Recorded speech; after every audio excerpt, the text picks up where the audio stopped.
Good morning everyone, my self Neeraj. आप सभी का स्वागत है मेरे डेली स्टडी ब्लॉग में। आज मैं 4:15 पर उठ चुकी थी। आप देख रहे होगे अभी कोई भी नहीं उठा, बिल्कुल अंधेरा बाहर। और आज मैं आपको अपना डेली का रूटीन दिखाऊंगी, मैं कब क्या करती हूँ, कब कितने सब्जेक्ट पढ़ती हूँ और कब क्या काम करती हूँ। और दिन की शुरुआत होती है गर्म पानी के साथ। गर्म पानी पीने के बाद हम थोड़ी देर के लिए 1 या 1.5 घंटे के लिए हम वॉक के लिए चले गए थे, रनिंग वगैरह की, कुछ थोड़ी बहुत एक्सरसाइज। ये हमारे ये हमारे घर के पास ही एक पार्क है, राजेंद्रा पार्क। उसमें गए थे हम, थोड़ी एक्सरसाइज 1 किलोमीटर की रनिंग की। ये मेरी बड़ी बहन थी जो मेरे साथ में एक्सरसाइज कर रही थी।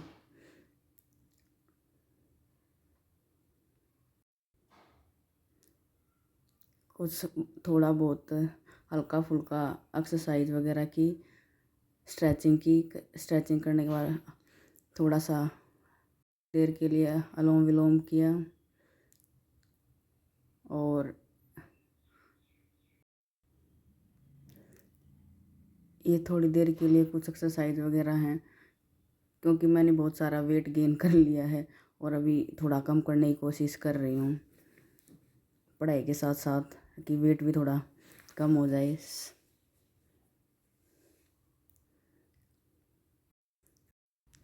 बिल्कुल सामने आप देख रहे हैं शिवालिक रेंज है, और ये सीएम का हेली पैड है। यहाँ पे हरियाणा के जो सीएम है और पंजाब के जो सीएम है उनका ये हेली पैड है।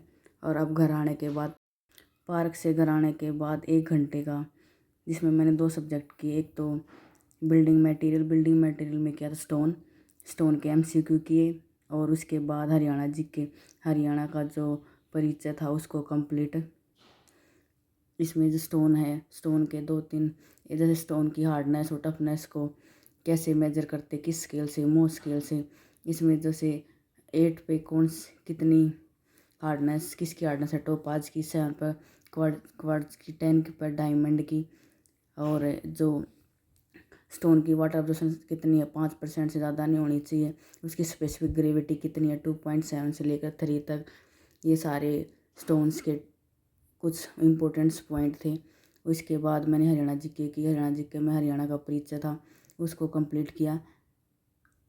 इसको कंप्लीट करने के बाद हरियाणा जीके में जैसे इसके एमसीक्यू प्रीवियस ईयर थे 2024 तक के, जितने भी 2025 या 24 के जितने प्रीवियस थे उस टॉपिक से, उसको कंप्लीट किया।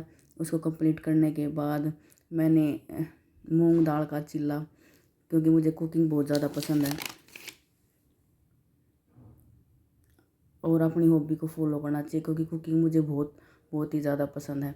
उसके बाद फिर थोड़ी देर के लिए नहा होकर हम मंदिर चले गए। फिर मैं दोबारा से लाइब्रेरी जाने के बाद जो मेरे नेक्स्ट टारगेट थे मैंने उनको कंप्लीट किया। जैसे मेरे दो कुछ सब्जेक्ट रहते हैं टेक्निकल में, एक तो सोम रहता है। सबसे पहले फिर सोम को स्टार्ट किया। सोम में पहला चैप्टर स्टार्ट किया, प्रॉपर्टी ऑफ मटेरियल में जैसे स्टडी ऑफ सोम, पहले सोम की परिभाषा क्या, study of force on deformable body. Deformable body क्या होती है, जिसमें बल लगाने पर बॉडी की शेप और साइज चेंज होते हैं, उसे डिफॉर्मेबल बॉडी कहते हैं। जैसे इसमें इसकी प्रॉपर्टी पड़ी थी, इलास्टिसिटी, प्लास्टिसिटी, हार्डनेस, टफनेस और फ्लेक्सिबिलिटी क्या क्या है ये, इनको कंप्लीट किया। इनको कंप्लीट करने के बाद फिर मैंने एफएम को स्टार्ट किया। एफएम में भी प्रॉपर्टीज़ ऑफ फ्लूइड, उन चैप्टर को कंप्लीट उनको कंप्लीट किया। उसके एमसीक्यू और जितनी उसकी थ्योरी थी उन सभी को कंप्लीट किया। उसके बाद फिर उसके बाद मैंने इंग्लिश स्टार्ट की। इंग्लिश में 1 वर्ड स्टार्ट किए हैं। जैसे जो टॉप 200 मोस्ट रिपीटेड थे उसमें से पहले 50 हैं, 50 को कंप्लीट, पहले जो 50 थे उनको कंप्लीट किया। उसके बाद फिर इनपुट और आउटपुट डिवाइसेस कंप्यूटर के, उनको कंप्लीट किया। जैसे इनपुट डिवाइस कौन कौन से हैं, कीबोर्ड हो गए, माउस हो गया, जॉयस्टिक हो गया, ट्रैक बॉल हो गया, स्कैनर हो गया, MICR हो गया, OCR हो गया, BCR हो गया, OMR हो गया। ये सारे के हैं इनपुट डिवाइसेस हो गए। जैसे BCR की फुल फॉर्म क्या होती है और MICR की फुल फॉर्म क्या होती है। आउटपुट डिवाइसेस करें, जैसे आउटपुट डिवाइस मॉनिटर हो गया, प्रिंटर हो गया, प्रिंटर में इम्पैक्ट प्रिंटर हो गया, नॉन इम्पैक्ट प्रिंटर हो गया। इम्पैक्ट प्रिंटर में डॉट में ड्रम चेन लाइन को करते हैं,